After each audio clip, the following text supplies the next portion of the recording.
जी नाजरीन, historical archive channel के साथ मैं हूं आपका होस्ट अमजद ज़फ़र अली। आज हम आपको कसूर की पुरानी गलियों में जो कि अंदरून शहर के अंदर मौजूद थी। इस शहर के गिर्द एक चार दीवारी होती थी जिसको वॉल ऑफ कसूर या वॉल सिटी ऑफ कसूर कहा जाता था, जिसके 8 गेट थे और जो गेट रात को बंद कर दिए जाते थे। अभी हम उसी तर्ज में एक अंदरून शहर के अंदर एक सराफा बाज़ार कसूर में मौजूद हैं, उसके साथ मुल्का गली साग वाली में, जहाँ पे आप एक देख सकते हैं कि एक इमारत पे अभी तक मूर्ति के निशानात बने हुए हैं, जो इस चीज़ की अक्कासी करता है कि यह इमारत किसी हिंदू फैमिली की मलकियत थी जो कि पार्टीशन से पहले यहाँ पे रहाइश पजीर थे। इसके साथ ही जी हम गली महतियाँ वाली में आ गए हैं, जिसमें आप देख सकते हैं कि बहुत कदीमी इमारतें हैं जिनमें नानक शाही ईंट का इस्तेमाल हुआ हुआ है। तीन तीन चार चार मंजिला बड़ी इमारतें।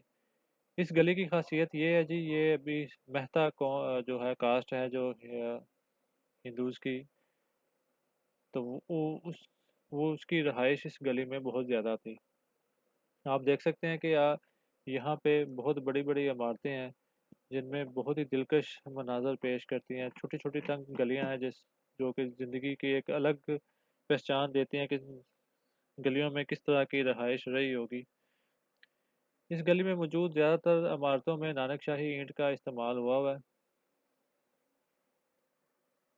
और इस गली में बहुत से खूबसूरत दिलकश अंदाज में तमीर शुदा मकानात अभी भी मौजूद हैं। वो काफ़ी हद तक अच्छी हालत में मौजूद हैं। इनके जो अभी रहने वाले हैं उन्होंने इसको बड़ी अच्छी तरीके से मेंटेन किया हुआ है। इन तंग गलियों की ज़िंदगी एक अलग मंजर पेश करती है, जिसमें बड़े बड़े दरवाजे, घरों के अंदर मौजूद झरोके और खिड़कियां मौजूद हैं जो कि वेंटिलेशन के लिए भी बहुत मुफीद थीं और उस दौर के कारीगरों की एक अला तस्वीर पेश करती हैं। हम आपको ये सारी गली जो कि एंड तक जाती है, इसमें मौजूद अभी तक कई झरोके कायम हैं जहाँ पे कोई सिख और हिंदू जो है, जो आर्ट कल्चर है उसको डिफ़ाइन किया गया है। तो उम्मीद है कि आपको ये वीडियो पसंद आएगी। मज़ीद मालूमात के लिए और वीडियो हासिल करने के लिए हमारे चैनल को सब्सक्राइब करें और हमें सपोर्ट करें, ताकि हम आपको जितने भी कोई हिडन ट्रेजर्स हैं कसूर के अंदर मौजूद हैं जो कि किसी भी कम्युनिटी से ताल्लुक़ रखते हैं, उन तक हम आपको लेके जा सकें। जी शुक्रिया।